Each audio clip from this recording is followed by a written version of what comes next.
नमस्ते और knowledge hub में आपका स्वागत है, जहां हम इतिहास के रहस्यों से पर्दा उठाते हैं, दिलचस्प तथ्यों का पता लगाते हैं और प्राचीन दुनिया को जीवंत करते हैं। आज के वीडियो में हम प्राचीन दुनिया की सबसे महान सभ्यताओं में से एक में गहराई से उतर रहे हैं, सिंधु घाटी सभ्यता या इंडस वैली सिविलाइजेशन। यह सभ्यता लगभग 2500 ईसा पूर्व में फली फूली थी, जो अब पाकिस्तान और उत्तर पश्चिमी भारत है।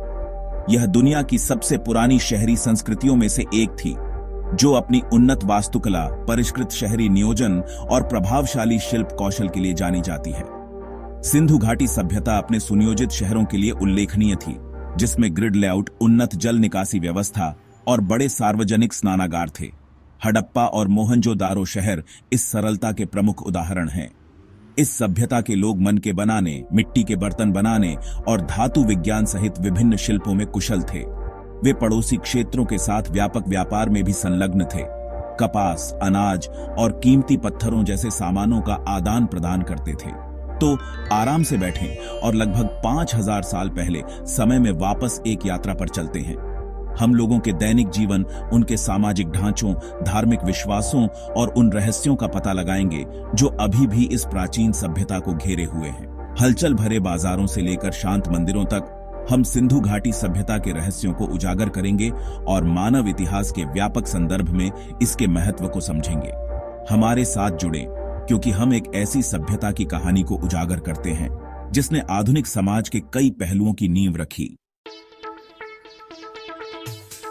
सिंधु घाटी सभ्यता लगभग 3300 ईसा पूर्व से 1300 ईसा पूर्व तक दक्षिण एशिया के उत्तर पश्चिमी क्षेत्रों में फली फूली आधुनिक पाकिस्तान, भारत और अफगानिस्तान के कुछ हिस्सों तक फैला हुआ है।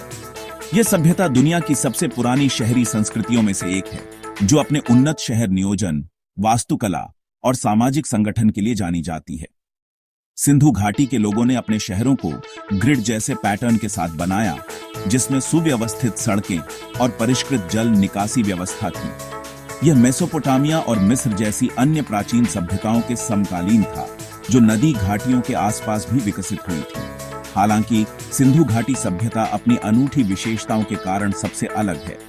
मेसोपोटामिया और मिस्र के विपरीत, जहां जिगुरैट्स और पिरामिड जैसी स्मारकीय वास्तुकला थी, सिंधु घाटी के शहर कार्यक्षमता और शहरी जीवन पर अधिक केंद्रित थे। लेकिन जो बात इसे सबसे अलग करती है, वह है इसका शहरी नियोजन, उन्नत इंजीनियरिंग और एक रहस्यमय लिपि जो आज तक अस्पष्ट है। हड़प्पा और मोहनजोदारो जैसे शहर अपने समान भवन मानकों और प्रभावशाली सार्वजनिक स्नानागारों के साथ इंजीनियरिंग के चमत्कार थे। कई मोहरों और मिट्टी के बर्तनों पर पाई जाने वाली लिपि ने दशकों से विद्वानों को हैरान किया है, क्योंकि इसका अनुवाद अभी तक नहीं हो पाया है। इस सभ्यता के बारे में बहुत कुछ रहस्य में डूबा हुआ है। शहरी नियोजन और इंजीनियरिंग में सिंधु घाटी सभ्यता की उपलब्धियां अपने समय के लिए अद्वितीय थीं और इसकी विरासत दुनिया भर के इतिहासकारों और पुरातत्वविदों को मोहित करती रहती है। सिंधु घाटी के लोग शहर नियोजन के सच्चे प्रणेता थे। उनके शहरों को ग्रिड पैटर्न के साथ सावधानीपूर्वक डिजाइन किया गया था। चौड़ी सड़कें और उन्नत जल निकासी व्यवस्था। क्या आप इस पर विश्वास कर सकते हैं? ये प्राचीन इंजीनियर आज के कई आधुनिक शहरों की तुलना में अधिक कुशलता से पानी का पुनर्चक्रण और कचरे का प्रबंधन कर रहे थे। सबसे प्रतिष्ठित संरचनाओं में से एक मोहनजोदारो का ग्रेट बाथ है।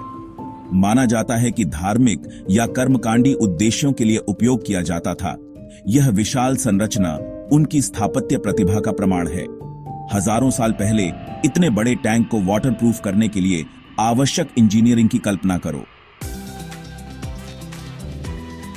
व्यापार इस सभ्यता के केंद्र में था। सिंधु घाटी के लोगों ने मेसोपोटामिया, मध्य एशिया और अन्य पड़ोसी क्षेत्रों के साथ बड़े पैमाने पर व्यापार किया। मोहरों, मोतियों जैसी कलाकृतियां और मिट्टी के बर्तन सिंधु क्षेत्र से बहुत दूर खोजे गए हैं। उनके विशाल व्यापार नेटवर्क को उजागर करना। मोहरों की बात करें तो ये छोटी लेकिन जटिल कलाकृतियां उनकी भाषा और संस्कृति की एक झलक पेश करती हैं। इनमें बैल जैसे जानवरों के चित्रों के साथ साथ अस्पष्ट सिंधु लिपि में शिलालेख हैं, बाघ और हाथी। क्या ये नाम धार्मिक प्रतीक या व्यापार के रिकॉर्ड हो सकते हैं? रहस्य बना हुआ है। कृषि उनकी अर्थव्यवस्था की रीढ़ थी। सिंधु घाटी के लोग गेहूं जैसी फसलों की खेती करते थे, जौ और कपास और मवेशी और भेड़ जैसे पालतू जानवर। उन्होंने उन्नत सिंचाई तकनीक विकसित की, चुनौतीपूर्ण वातावरण में उनके अस्तित्व को सुनिश्चित करना। लेकिन किस कारण से इस उन्नत सभ्यता का पतन हुआ? विद्वानों ने वर्षों तक बहस की है। जलवायु परिवर्तन, नदी के पाठ्यक्रम में बदलाव और संभवतः आक्रमणों की ओर इशारा करते हुए। जबकि सटीक कारण स्पष्ट नहीं है, सिंधु घाटी सभ्यता की विरासत प्रेरित करती रहती है। सिंधु घाटी सभ्यता केवल एक प्राचीन समाज से कहीं अधिक थी। यह शहरी जीवन, नवाचार और लचीलापन का खाका था।